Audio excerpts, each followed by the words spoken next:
Hey, that's a lot of Bollotta.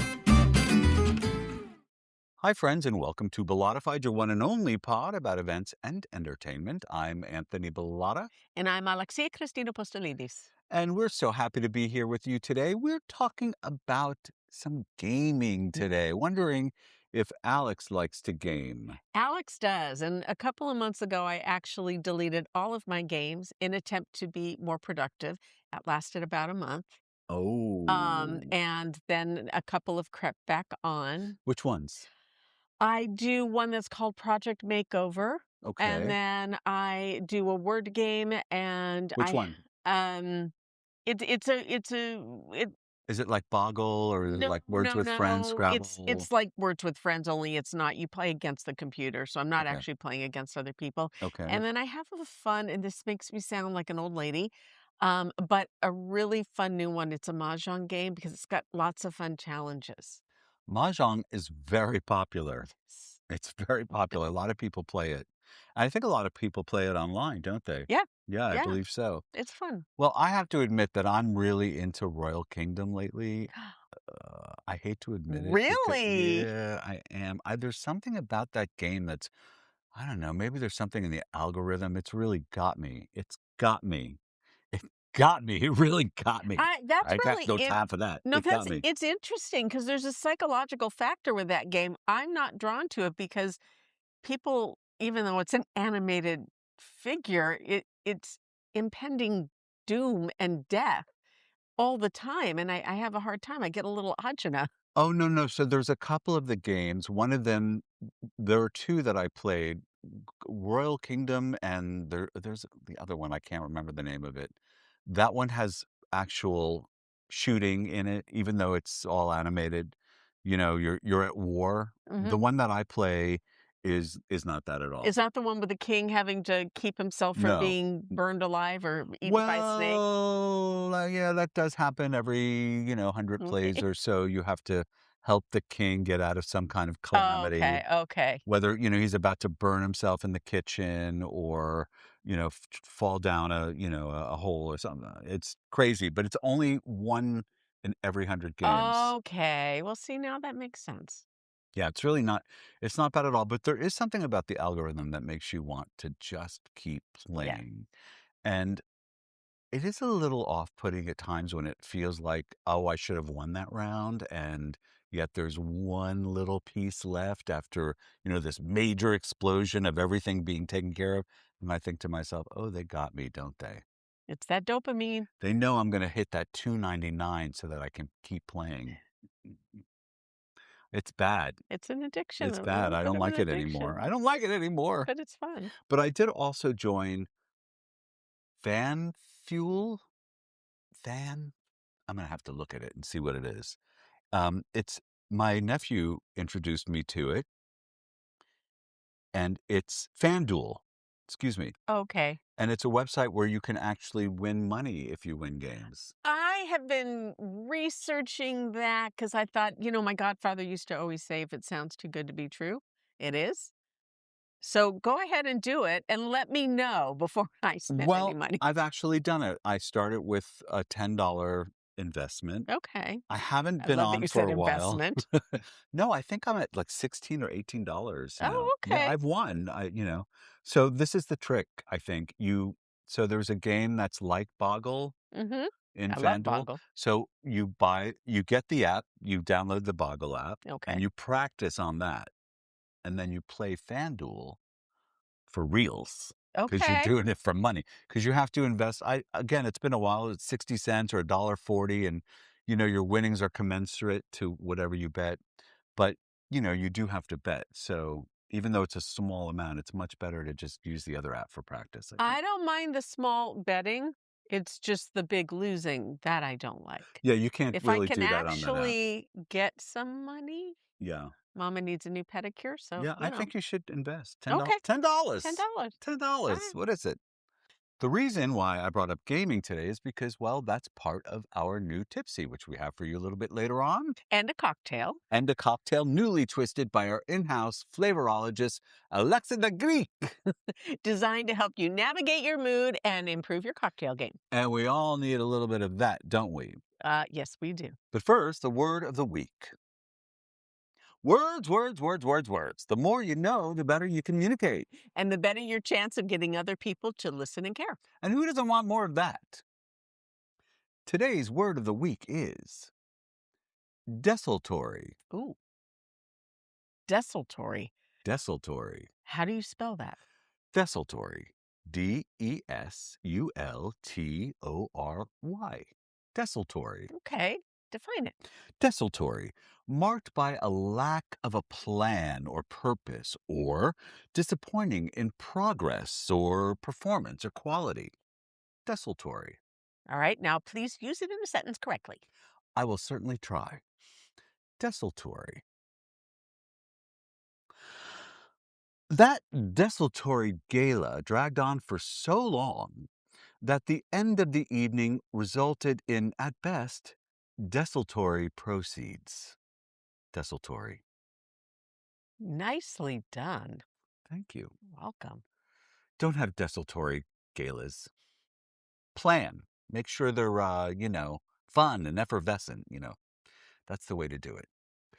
Well, now let us know what you think of the word of the week. Leave your comment below, like, subscribe, hit that notification button. We'll see you in a minute. Let's get tipsy! Today's Tipsy is on gamification. My question is, are we giving our guests any chance to play? According to Newzoo's 2025 Global Games Market Report, global video gaming is a $201 billion industry, with 56% of that share going directly to mobile game playing. This is according to the data, which also indicates there are roughly 3.6 billion game players worldwide. These are not insignificant numbers by any means. With approximately 8.3 billion human beings on Earth, it's easy to see that nearly half of us are playing games, including not just Gen Z and children, as the studies suggest, but also millennials, Gen X, and baby boomers like me. That's because gameplay is fun. It ignites a sense of competition and arouses excitement. Not unlike a good film or book, gameplay can reel us in and lock us in for the duration. Plus, it's social, requires cognizant action, and can be challenging, which all help to inspire emotional investment and make the experience memorable. That's why gameplay, or play in general, and live events are so synergistic. At least they can be. That's if we look at play more seriously, as our friend Annie Revell tells us we should do. That is, looking at game playing through the lens of when and how play can most effectively help us to meet our event goals, considering the type of play that would be most appropriate for our audience and the type of play that would be most appropriate given our logistics. Just keep in mind that the play need not be elaborate, as long as it serves objectives. In fact, even in its simplest form, like a passport card or prize wheel or a raffle drawing, play can be very effective. Just ask the exhibitors who are tasked with stamping passports, or check out the lines at the next prize wheel you see. Recently, we traveled back to Des Moines, where our friends at Mercy One House of Mercy hosted their annual game show gala, now in its umpteenth year. The gala format itself is centered around gameplay, professionally hosted and played by pre-selected fundraising teams comprised of community and healthcare leaders. The audience has the opportunity to rally behind a team through spirited engagement and enthusiastic financial support. But more importantly, they too get chances to play throughout the evening. And the result is always a fun night, donated funds in excess of $300,000, and a newly energized community base who got the opportunity to get closer to their cause and take part in funding it in a uniquely upbeat and personal way. I won't lie and say it's easy to do what House of Mercy does, but over time they develop the systems necessary to help streamline their processes, which has made it easier. They also align themselves with the right providers, including Innovative Events Tracy White. Shout out Tracy. For why the game show gala may be a success, let's turn to psychology and the idea that gaming experiences can change a visitor or attendee to a participant through such mechanisms as giving them agency to find answers on their own or creating a reward. Oh, shit. Ah, do it again. For why the game show gala may be a success, let us turn to psychology and the idea that gaming experiences can change a visitor or attendee into a participant through such mechanisms as giving them agency to find answers on their own and or using a reward loop. The fact that games are social, require cognizant action, and can be challenging, well, I'll say it again, that can help to inspire emotion and make them memorable. So just remember this while incorporating an element of play does require planning and effort, it does not need to follow the Mercy One House of Mercy example. As long as you do these three things: one, make sure the play aligns with your event objectives, your event timelines, your event logistics, and your event demographics. Two, make sure the play doesn't inadvertently exclude anyone coming to the event, be it because of inaccessibility or disability. Regardless, whether you think they may want to be included or not, it doesn't matter. They need to be. And number three, make sure that your play is sustainable. Now, that doesn't mean necessarily that you have to play the game through an entire event timeline, but it may mean sustaining interest through prizes, rewards, or by other means. Now, that is my Tipsy. Hey, thank you for joining us on BollottaFide. If you haven't already, like, subscribe, and hit that notification button.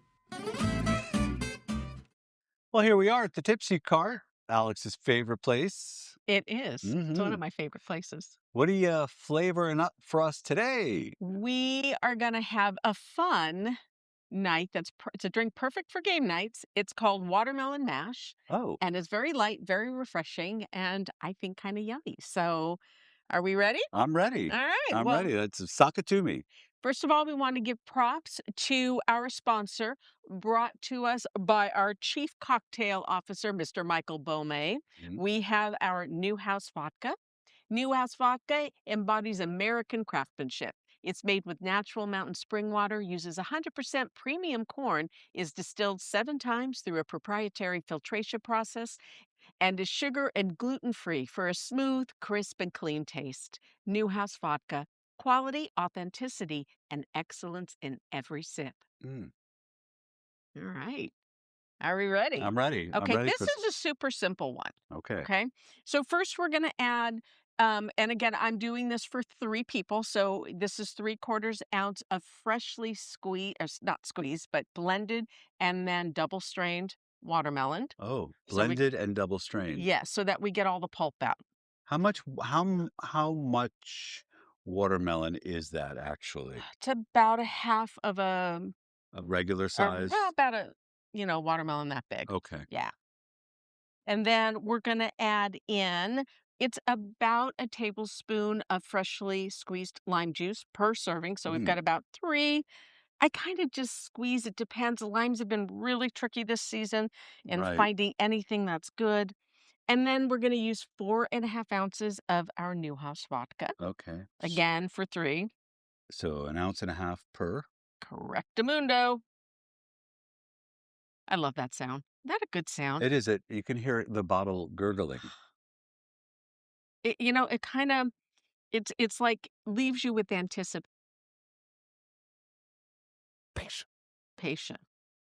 of something hopefully yummy to come. All right. And Okay, a little half. okie dokie. Okay, look at that All bottle. right. Doesn't I even look know. like we took much out of that bottle. No, no, no, not at all. Okay. And then we're going to use 1.5 of our elderflower. Elderflower pairs really, really beautifully with watermelon. So it's a third. Mhm. Now, does elderflower have an odor, It does. a It fragrance? does. Smell it. Oh yes, oh Very, yes. very fragrant. Okay. So then we're going to take our ice and add it to a shaker. I'm going to bring Okay, that towards me. okay. Whoops. See, It's it happens okay. every time because you know what? My hands are clean. We're just going to do it this way. And I would bend over and pick that up, but that's not the kind of show we are. And then that brings me to a Golden Girls blooper moment. Not a Golden Girls, um, Taunton Cleveland blooper moment. Her favorite cocktail was Bender Over. Bend her over. When she went on a Bender Over, something like that. Hey, we're Um, gonna shake, shake, shake, shake, shake. shake, shake, shake. Go on, keep going. I don't know the rest of it. Oh, all right. Shake. Sonora, shake your body down. There you go. Okay, Oh, that looks so isn't precious. that good? So we're gonna do them over here because I'm gonna add the garnish. Look how pretty that is. It really is pretty. And it looks really refreshing. Mm. And then we are gonna top it with a little bit of Prosecco to taste. You can do this with a sparkling water as well, but the Prosecco helps cut the sweetness. Even though I know Prosecco is sweet, it just helps it cuts the sweetness of the elderflower. Okay, and then we're just gonna put a fresh lime wheel in there, give it a little bit more of a lime taste, Condiments. and some fresh mint, Mm, organic mint. ooh. Gotta love our organic stuff. Come Nice. on. I can smell the mint. It's giving me a little bit of a fit here. There it goes. It does not want to get in the pool. Wow. The minute you started Okay. handling the Yeah, mint. it says I'm not getting in the pool. All right. So Bottoms up. there we go. There's for One for you, them, one one for for me, them. one for you. I hope you enjoy. In Boca Alupa. Cheers to a watermelon mash. Yamas. Mm. So here's the thing with this watermelon mash. Okay. It's very dangerous because I cannot taste 1 ounce of alcohol in here. So this would be easy to drink on a Sunday afternoon with Mm-hmm. brunch, any Mm-hmm. afternoon, a Palm Springs afternoon with a Oh, watermelon that's mash. there we go. Mash. Absolutely. It's really divine. Thank you. I'm glad you Do like you it. enjoy it? Well, I do. I kind of made it up. So, I mean, there's Mm, lots of recipes mm. out there that incorporate this. I put together the flavors that I personally really like and had fun with it. Beautiful drink, watermelon mash, our tipsy cocktail of the day, Cheers. week. Hey, thank you for listening to BollottaFide. If you haven't already, please like and subscribe. And remember to leave us your questions or comments at bollotta.com/podcast. BollottaFide is a production of Bollotta Entertainment. Hey, that's a lot of Bollotta. Stay engaging.